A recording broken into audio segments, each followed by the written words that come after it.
Jumping right back into the action now, talking about more of the games from Sunday. We already previewed one of the Monday Night Football games set to kick off in less than an hour, about 45 minutes here Eastern Time. But like I said, we're going to talk about one of the bigger games that transpired yesterday on Sunday between the Cowboys and the Baltimore Ravens. Dallas drops its second consecutive home game to the Baltimore Ravens with a 28-25 loss after their comeback efforts were ruined towards the end by, of course, their run defense not being able to stop Lamar, trying to get that first down. He ended up getting it, and that's pretty much where the game ended. And, there's a lot to say about this game, but I think we have to start with talking about the protagonist of it all, right? Derrick Henry against the Dallas Cowboys. As you see on your screen, monster day for Derrick Henry, right? I think everybody predicted it a little bit, right? 25 carries, 151 rushing yards, and 2 touchdowns on the day for Henry. You add on Lamar Jackson's day from the ground, 14 carries, 87 rushing yards, and 1 touchdown as well for Lamar, while also adding 182 passing yards and a touchdown as well through the air as well for Lamar Jackson. And on the other side, the numbers don't speak terribly about, the Cowboys a little bit. Dak was 28 of 51 for nearly 400 yards. He threw for 379 and 2 touchdowns.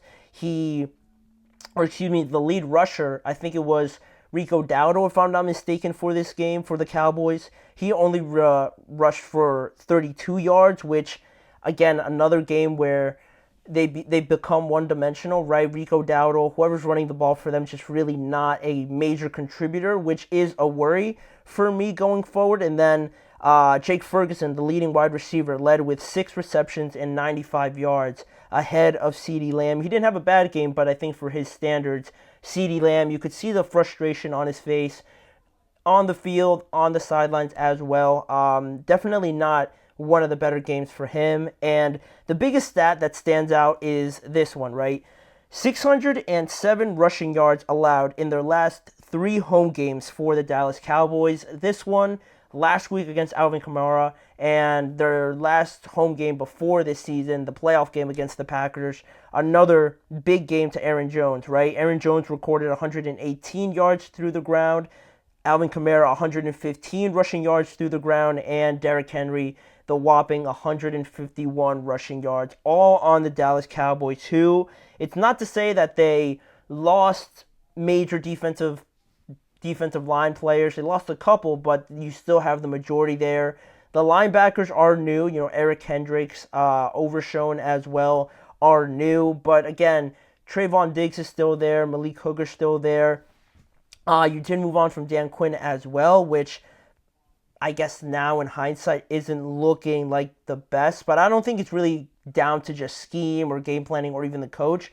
I think really it is, in all fairness, probably a combination of all of it because of the points I am going to bring up in this segment. But, it does come to a point where, the players are the ones out there playing. You still have, I'm not going to say allegedly, you still have Micah Parsons, DeMarcus Lawrence, these guys on the defensive side where Eric Kendricks isn't like a washed up, has-been player, right? He played very good in the game against Cleveland, but now that I think teams are starting to see this blueprint, right, where you get ahead of the Cowboys, you kind of punch them in the mouth, and you run all over them. If you could establish some sort of running game, now teams are starting to see that formula where the Cowboys are just unable to punch back or respond in any way. But before we dive into those things, going over what happened in the actual game, Baltimore got off to a fast and aggressive start in this contest like the Saints did last week. They scored touchdowns on 3 of their first 5 drives. The biggest deficit didn't come until the third quarter when the Ravens led 28-6. Dallas, the defenders were missing tackles. Not being able to get off blocks was a massive thing, and just bad technique and bad communication for Dallas on the back end, right? Because on the touchdown to Rashad Bateman, I want to say, the defender, I have never played football. I don't want to make it seem like I would have done a better job, but he gets faked out way too easily on that play, and then there's nobody within 10, 15 yards on that play. You have that one. Lamar Jackson, again, a read option gets Micah Parsons to just not move. He stuns him a little bit, trying to decide whether it's Henry or Lamar keeping it. And there's nobody else helping out Micah. As much as it is his responsibility to kind of decipher who has the ball, I found it a little bit surprising that nobody else came even close to even knowing that Lamar had the ball, and then by the time they did, he was pretty much walking into the end zone. So all of those little things were concerning. Obviously, the line of scrimmage also just getting moved back at least 5 yards each time Derrick Henry carried the ball. Then after that deficit, right, 28-6, then the Dallas Cowboys got a little bit of a spark late in that game with Dak sneaking it in for a touchdown late to make it 28-12. They tried a 2-point attempt, but it failed. Then they tried that onside kick in the fourth quarter, that new onside kick, and they actually recovered it, right? Zay Flowers couldn't control it, and the Cowboys recover it. They're the first team with this new rule to recover an onside kick, so I didn't think that was ever going to work, but apparently it does, and now Dallas gets the ball back, and after they recovered that onside kick, after that, they scored another touchdown. They make it 28-18 because they tried the 2-point attempt again, and it didn't work out for them. So now they're down 10 points, right? They forced Baltimore into another bad situation. They punt the ball, and Dallas, again, goes down the field and scores their third touchdown of the game, of the fourth quarter, I should say, actually, to make it 28-25. And now we're thinking, at this point, I'm thinking, I can't believe the Cowboys are this close at this stage of the game, but I'm also in the same boat thinking, like, wow, this is just like the Ravens, right? To just give up another massive fourth quarter lead like this. I'm thinking this game is playing out so perfectly to see what everyone's been saying about both of these teams, right? The Cowboys getting smacked, getting themselves into major deficits and not being able to come back, and the Ravens, on the other hand, being masters of giving up big leads. And we saw both instances in basically each half pretty much. But the Ravens, bunkered down. They got serious. And on the offensive side of the ball, when they got the ball back, leading only by 3 points, they were able to get a couple first downs and pretty much end the game there. But they didn't really have the ball a lot in the fourth quarter or even in the third quarter as well, which is a problem. I will get to that a little bit later. But that's pretty much how it went. The Cowboys almost came back completely, but they did fall to 28-20. They fell 28-25 in this game. Now Baltimore gets its first win at 1-2 now. Same record as the Cowboys, but you feel a lot better now as a Ravens fan than obviously the Cowboys, right? Trending in different directions now. But now we can get into the breakdown, my takeaways from the Dallas game, right? Just very limited to what you can do once they can't stop the run, right? We haven't seen any changes or adjustments, right? And everybody always says that same phrase, that same just statement, right? Everyone has a plan until they get punched in the mouth, and that's fine. That can apply to you. But if you get punched in the mouth and you don't do anything about it, don't try and change anything, then you're really, just like not trying to do anything at all. And that's insane to me, right? Because the Cowboys, the last 2 weeks is, you don't want this to become a habit, right? Obviously, and everyone's talking like this is who the Cowboys are at this point, right? It's starting to become a trend. It is a trend now, 2 weeks in a row. And, I'm just thinking now from this standpoint, right?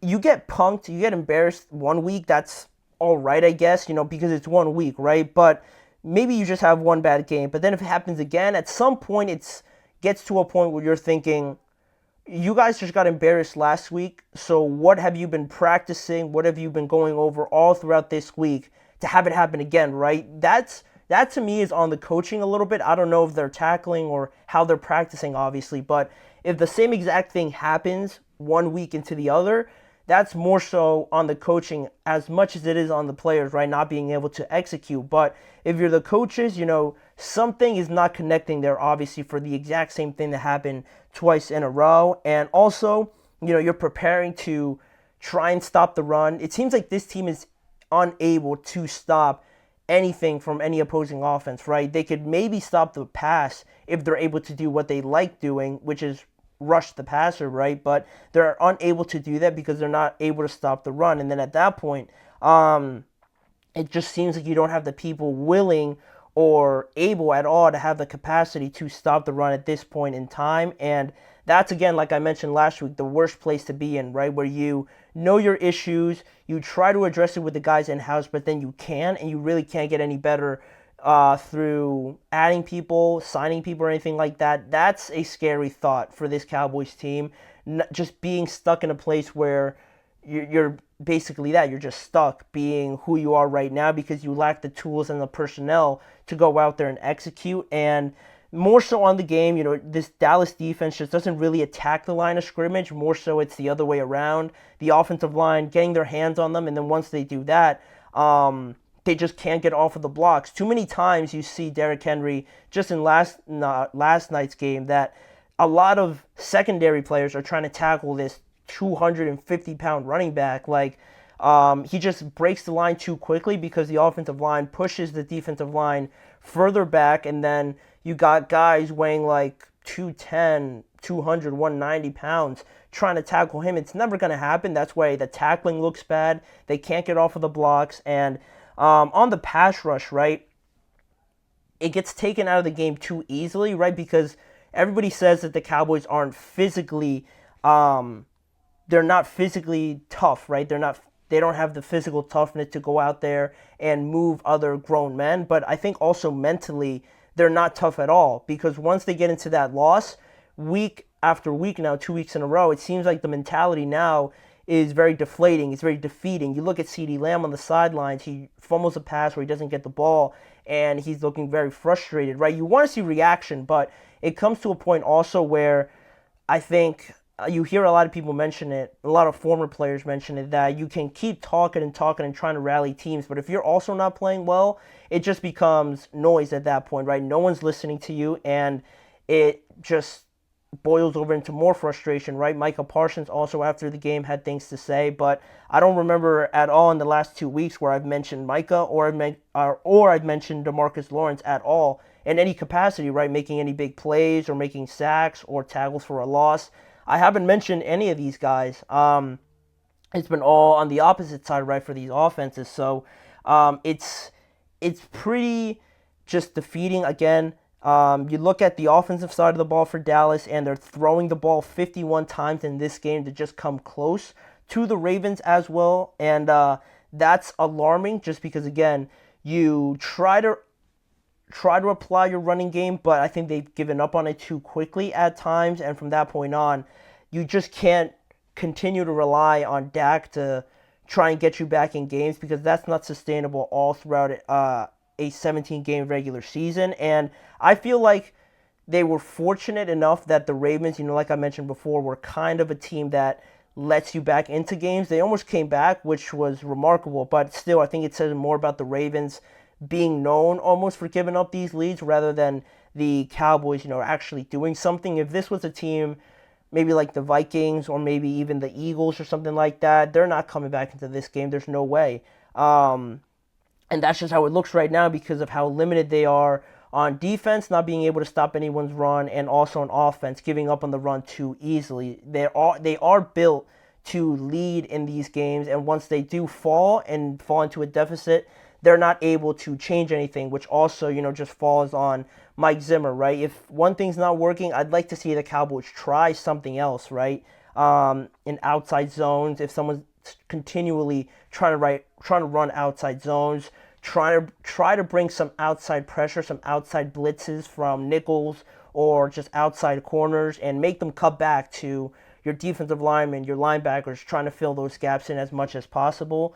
There are definitely some risks with doing that, but I think at this point, you can't just keep trying the same thing over again, right? And just keep getting embarrassed in the running game. Next week, they play the Giants, so I'm sure they're going to be favored in that game, but it's just a bad look. The scoreline says it was a close game, but like I said before, the context of how you win or how you lose definitely matters. In this one, although it was a close game, definitely feels more like they lost by 3 or 2 touchdowns, right, rather than only 3 points. But they're 1-2 right now.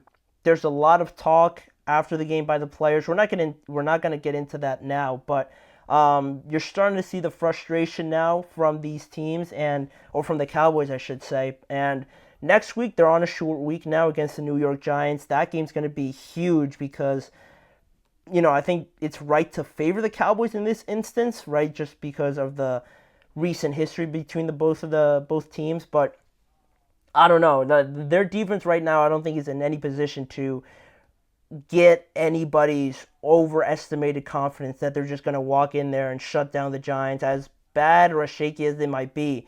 I don't think anything would surprise anybody at this point from the Cowboys. So, bad loss. They're trying to shake it off now in a short week, which could be a good or a bad thing. We're just going to have to wait until Thursday. But speaking of losses and wins, obviously, we're going to talk about the Eagles and the Saints. The Eagles walking into New Orleans and defeating the Saints by 3 points as well. More on that game, breaking it down, and how the Eagles got that win after this break. We'll be right back.